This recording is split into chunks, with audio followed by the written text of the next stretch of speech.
Wednesday is the 50th anniversary of Earth Day, and since well before the COVID-19 outbreak, the World Health Organization has been tracing and analyzing the impact of how extreme weather shifts are impacting us as humans and the potential spread of diseases carried by animals, insects. That's known as vector-borne diseases.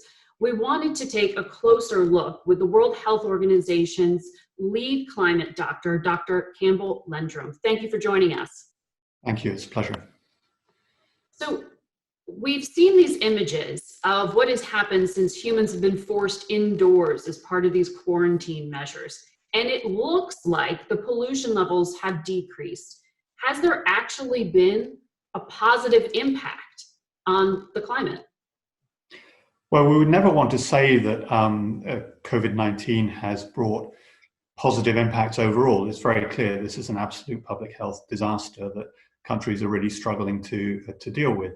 But you're absolutely right that one of the side effects of the measures that countries have had to put into place to allow people to physically distance from one another and control transmission has been an improvement in environmental conditions in some places.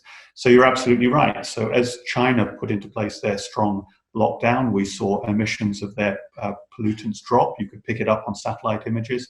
It's the same thing happened in northern Italy as they were hit really hard. The pollution levels dropped there as well. And even in cities like Delhi in India, which suffer from some of the worst air pollution in the world, because of the measures that have been put into place, people are seeing blue skies again. So we would never want to say this is okay because the human cost of COVID-19 is so great. What we do want to make clear is that we should try and hang on to some of these gains as we come out of the COVID-19 crisis. Extreme weather is something that people in the United States across the political spectrum have recognized. The term climate change gets caught up in the politics of it. But I want to look at what is real with these extreme weather shifts that all of us have experienced. Do we know yet what the impact on humans and animals has been? Is there a connection, or are we jumping too far ahead to say these shifts make it more likely for diseases to spread? Well, what we do know is that about 70% of the infectious diseases that the world has had to deal with over the past decades have come from the natural environment. So these things come out of wildlife. They come out of transmission in the natural environment. And so it's very clear that the damage that we're doing to the natural world does make it more likely that these diseases will emerge. Now, we would never say that, that climate change has caused coronavirus. That isn't the case. But what we would say is that if we want to reduce the chances of the next pandemic, then we have to start taking more care of the natural environment. And the other thing we would say is that you're absolutely right, that extreme weather events are getting more severe. So we're seeing more severe heat waves.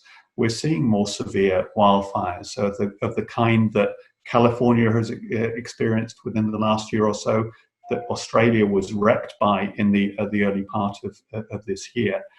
All of those extreme weather events bring huge public health impacts, including air pollution. Again, the wildfires in California, the wildfires in Australia brought very high levels of air pollution, very severe impacts on human health. And in fact, those kinds of things will make COVID-19 worse. It does look as though air pollution is actually a risk factor for people getting more sick with the virus. So it's absolutely clear to us that climate change is making these extreme weather events worse, and it brings a whole range of severe impacts to human health. So can you explain that? Air pollution, you say, does have a linkage in terms of how the virus could impact you. Are you saying that's because you're more likely to have already had damage to your lungs and therefore your lungs are more susceptible to the virus? Well, the evidence on this is just emerging. This is a new disease. But we do know that air pollution is one of the severest problems that we face around the world. Air pollution kills about 7 million people a year around the world. It's responsible for about 1 in 8 deaths.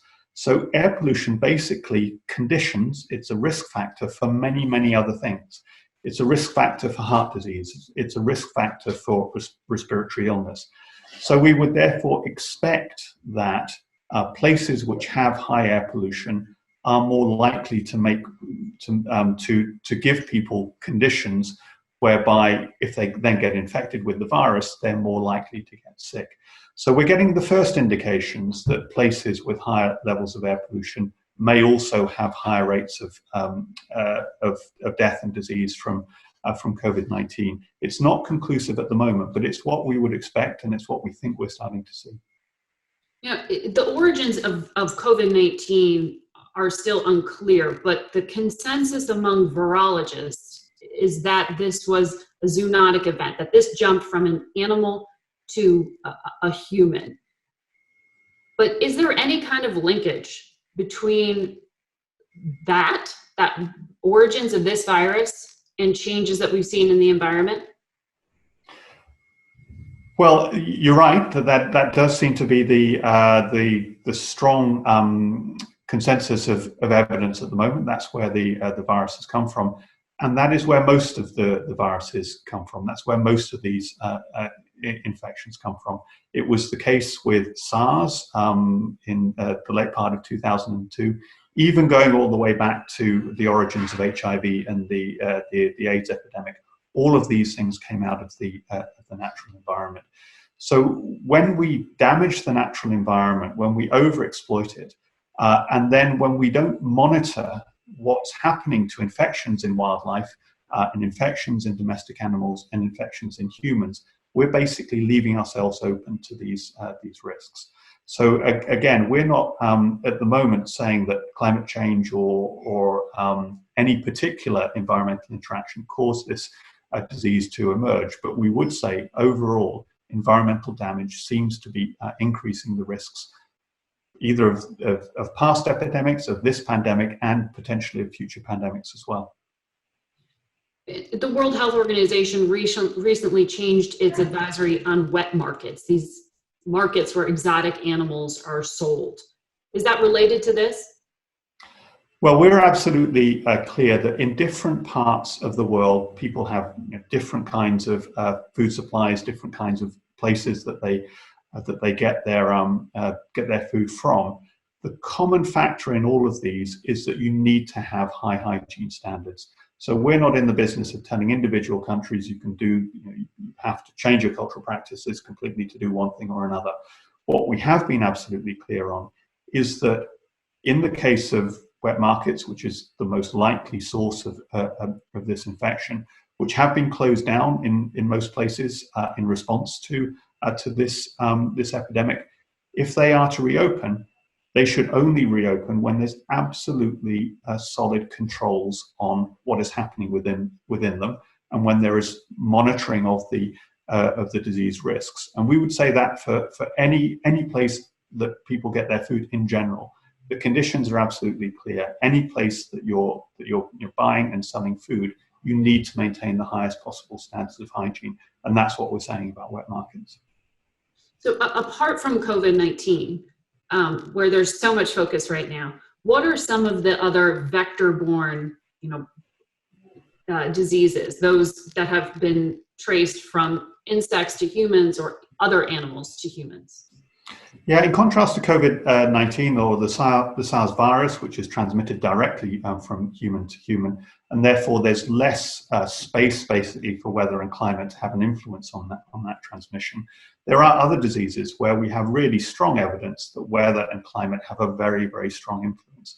So as you've just described, diseases which are transmitted through water or through food, which sits out in the environment for a while, or particularly those which are transmitted by vectors, so biting insects is the most common, are really very strongly affected by weather and climate conditions. So a disease like dengue, which is also a viral disease but transmitted by biting mosquitoes, is extremely closely driven in many cases by weather and climate.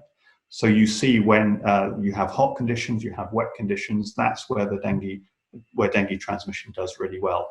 You would tend to see the same for malaria as well, which is one of our biggest problems. So these are the diseases where we have a real concern, and we're already seeing evidence that the warming climate and the increasing variability in weather and climate is already making it easier to transmit those diseases.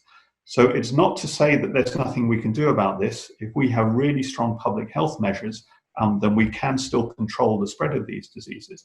But it is clear that the climate change is making it easier for some of these diseases to be transmitted. When it comes to the advisory on the marketplaces and hygiene standards, you're not going to the extent of saying everyone should be a vegetarian, because it would actually be safer than having this close proximity between animals and humans. We're not saying that, but what we are saying is that the lessons from the COVID crisis should be making some of us rethink the way we organize societies, the way we live our lives. So we've gone into the COVID crisis with not very good preparations for pandemics in general across the world. In many cases, we've gone in with weak health systems. In many cases, we've gone in with a really high burden of environmental pollution, such as air pollution. And at the moment, countries are mobilizing billions, trillions of dollars to prop up their economies, quite rightly, to protect livelihoods and protect people's health that goes with that. One of the things we're saying is that we shouldn't come out of this crisis in the same direction that we went in. And so if we're going to spend that much effort protecting people's health and propping up the economy, we should be thinking, can we actually build back better? And so some of the things that we're doing, which is we spend as a world billions of dollars subsidizing polluting fuel industries, or propping up different parts of the economy which aren't actually good for health and the environment. We should be thinking, can we hang on to some of the environmental gains that we're seeing in the COVID crisis, such as cleaner air? And the point that you've just made about diets is a really critically important one. There are a few things that we can do as individuals that are really good for our health and really good for the climate as well. And moderating meat consumption is one of them. So we're not telling people they have to or they should become vegetarians, but it is clear that in many parts of the world, high consumption of meat, particularly processed meat, is not good for health. So without trying to be dogmatic or trying to lay down the law to anybody, if you want to think about whether a more sustainable diet is going to be good for your health and good for the environment, now is a really good time to do it. Well, Doctor, you've given us a lot to think about. US and China, biggest polluters, big questions for some of these big powers right now. But I like your personal advice to people as well, something for everyone at home to think about. Thank you for your time. Thank you very much.